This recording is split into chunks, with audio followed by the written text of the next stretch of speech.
நீங்கள் எல்லாருமே சார் இப்போ உங்களையும் சேர்த்து தான் நான் சொல்கிறேன். எங்கே வேணால் போங்க, டெல்லிக்கு போங்க, பாம்பேக்கு போங்க, யார் வேணால் உட்காந்து மத்தியஸ்தம் பண்ணுங்க, எல்லாரும் ஒன்று சேருங்க அப்படிங்கிறது தான் உங்களை மாதிரி ஆட்களினுடைய விருப்பமா சார்?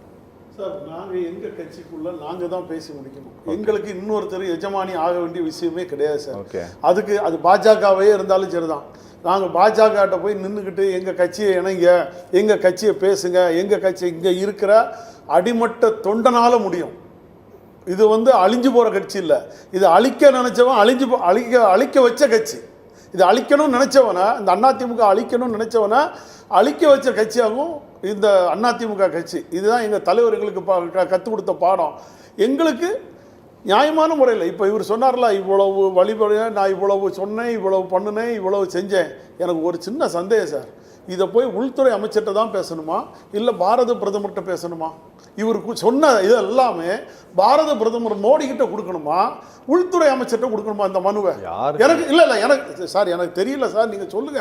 ஏன்னா ஒரு எதிர்கட்சி தலைவர் ஒரு பாரத பிரதமர்கிட்ட டைம் வாங்கி கொண்டு போய் தமிழ்நாட்டுக்கு இந்த நிதியை கொண்டு வாங்க, இல்லை இந்த இருமொழி கொள்கையை கொண்டு வாங்க சொன்னார்னா நாங்கள் ஏற்றுக்கிடலாம். நீங்கள் உள்ளே போயிட்டு வந்த ராத்திரி 10 மணிக்கு தமிழ்நாட்டில் தேசிய ஜனநாயக கூட்டணி மலரும் ட்வீட் போடுறாரு உள்துறை அமைச்சர். பார்லிமெண்ட்ல பேசின ஸ்பீச்சோட வீடியோ இருக்கட்டும் சார். நீங்க வெளியில வந்த பிறகு சார் நடக்கு சார். குருவி உட்கார்ந்த பணம் அந்த மாதிரி கதை மாதிரி தானே நீங்க வெளியே வந்ததானே நடக்கு சார். நீங்க என்ன பண்ணணும், நாங்க அரசியல் பேசலைங்க, என்னோட கொள்கையில நான் மாறுபடல, நான் 2026 கிடையாது 2029 பாஜக கூட்டணி இல்லை சொல்லணும்ல. ஆளுமை மிக்க பொதுச் செயலாளர் எடப்பாடி பழனிசாமி, அது 6 மாசம் இருக்குங்க. அது நான் கூட்டணி நேரத்தில் பார்த்துக்கலாங்க. ஏங்க இந்த உருட்டு புரட்டும்? தூத்துக்குடியில் போய் மட்டும் நின்றுக்கிட்டு அண்ணன் ஓபிஎஸ் அவர்கள் கட்சி ஆஃபீஸை உடைச்சாரு. நீ கட்சி ஆஃபீஸில் ரவுடிகளை வச்சிருந்தா நாங்கள் விரட்டி அடித்தோம். நீ பொதுக்குழுல ரவுடிகளை கொண்டு வந்து விட்டு தண்ணீர் பாட்டில் அடித்தா உனக்கு பொதுச் செயலாளர் இருக்கிறதுக்கு தகுதி இருக்கா? அந்த தகுதி உனக்கு இருக்கா? தூத்துக்குடியில் சார் இன்னைக்கு ஒவ்வொரு தொண்டனும் கொதிச்சு போய் நிற்கிறோம் சார். என்ன வார்த்தை சார் பேசணும்? கட்சி புலவுபட்டுருக்கு, பாஜகவை தேடி ஓடிட்டு இருக்கிற நீ அண்ணன் ஒரு கழக ஒருங்கிணைப்பாளரை முறைகேடாக பேசுகிற பொது வழியில், ஒன்று எப்படி சார் நம்புறதுக்கு? இப்போ ஒரு வேலுமணி வீட்டு கல்யாணத்தில் அத்தனை பாஜகவை கூட்டிகிட்டு வந்து வச்சு பேசுகிறாங்களா? இதே அம்மாவா இருந்திருந்தா அன்னைக்கே வேலுமணியை கட்சி விட்டு நீக்கியிருப்பாங்கல்ல? சொல்லுங்க. சரி, இப்போ செங்கோட்டையன் அமித்ஷாவை பார்த்தாரு, நிர்மலா சீதாராமனை பார்த்தாரு. பத்திரிகையாளர்கள் கேட்குறாங்க, உங்களுக்கு தெரியுமா? எனக்கு அதெல்லாம் தெரியாது, நான் தொலைக்காட்சியை பார்க்கலன்ட்டு போயிட்டார். நல்லா புரிஞ்சுங்க. ஏன்னா அவர் துப்பாக்கி சூடைய தொலைக்காட்சியை பார்த்து தான் சொன்ன முதல்வர். அதனால அதுக்கும் ஓபிஎஸ் தான் கூடால இருந்தாருன்னு சொல்லிடுறாங்க. முதல்வர் தான் சொல்லணும். ஏன்னா உடனே நீங்கள் அதுக்கும் ஓபிஎஸ் தான் கூடால இருந்தாருன்னு சொல்லிட்டு இருப்பீங்க. அதனால சொல்கிறேன். இப்போ என்ன பண்ணுறாரு செங்கோட்டையன் நீக்குங்க, ஆளுமை மிக்க பொதுச்செயலாளர் தானே, நீக்கி பாருங்க. அவருக்கு எதுங்க எந்த கேட்காம நீங்கள் ஓய்பிரிவு கொடுக்குறீங்கன்னு ஒரு ஸ்டேட்மெண்ட் கொடுங்க.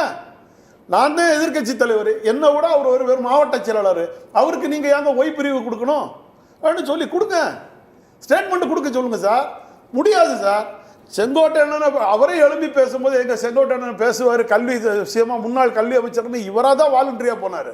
தங்கமணி வேலுமணி அத்தனை பேருமே இவருக்கு எதிராக செயல்பட தொடங்கிட்டாங்க. இவருக்கு மட்டும் இல்லை, எல்லா மாவட்டத்திலேயும் தொண்டர்கள் இன்னைக்கு இவருக்கு எதிராக களரங்க ஆரம்பிச்சிட்டாங்க. நான் சொல்கிறேன், இவங்க எவனா சும்மா மூடி வச்சு எடப்பாடி பழனிசாமி பில்டப் காட்டிகிட்டே இருக்கக்கூடாது. இந்த கட்சி என்னைக்கு நீங்கள் பிஜேபியை தாண்டி போக தொடங்கிட்டீங்களோ எங்களுடைய உணர்வு அதில் அடிபடுது. அதை நீங்கள் புரிஞ்சிருங்க. 2024 மோடியோட தேர்தல், அந்த மோடியோட தேர்தலுக்கு உதவாத எடப்பாடி பழனிசாமியை 2026 இவரை முதல்வர் ஆக்குறதுக்கு மோடி அமித்ஷாவும் உதவுவாங்களா? அதுதான் எங்களுடைய கேள்வி. கீழ்மட்டத்தில் இல்ல சார், ஒரே ஒரு வார்த்தை, கீழ்மட்டத்தில் இருக்க அதிமுக காரணம் பாஜக காரணம் ஒவ்வொரு பூத் வாரியா சண்டை போட்டிருக்காங்க 2024.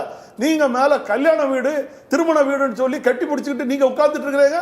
அந்த தொண்டனுக்கு என்ன சார் பதில் சொல்றீங்க? நீங்க எதை வேணாலும் செய்தாலும் தொண்டை கேட்டுக்கிட்டு பேசாம இருக்கணும். தொண்டை அடிமையா? தமிழ்நாட்டை பொறுத்த வரைக்கும் இன்னொரு 6 மாசத்துல தான் கிளியர் ஆகும். 6 மாசத்துல களம் தெரியும். அப்போ எந்த அளவுக்கு திமுக உண்டா இல்லையா விளக்கமா சொல்லுவாரா? கூட 100% ஓபிஎஸ் கூட்டணி உண்டு.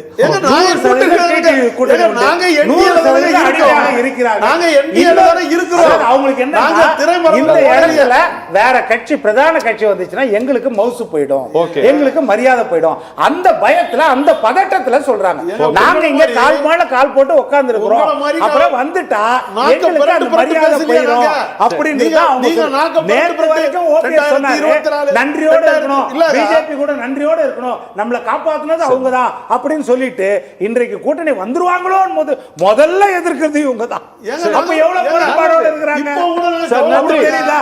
எடப்பாடி பழனிசாமியே அமித்ஷா கூட்டு இடுப்புல கூட வச்சுக்கிட்டு கவலைப்படல.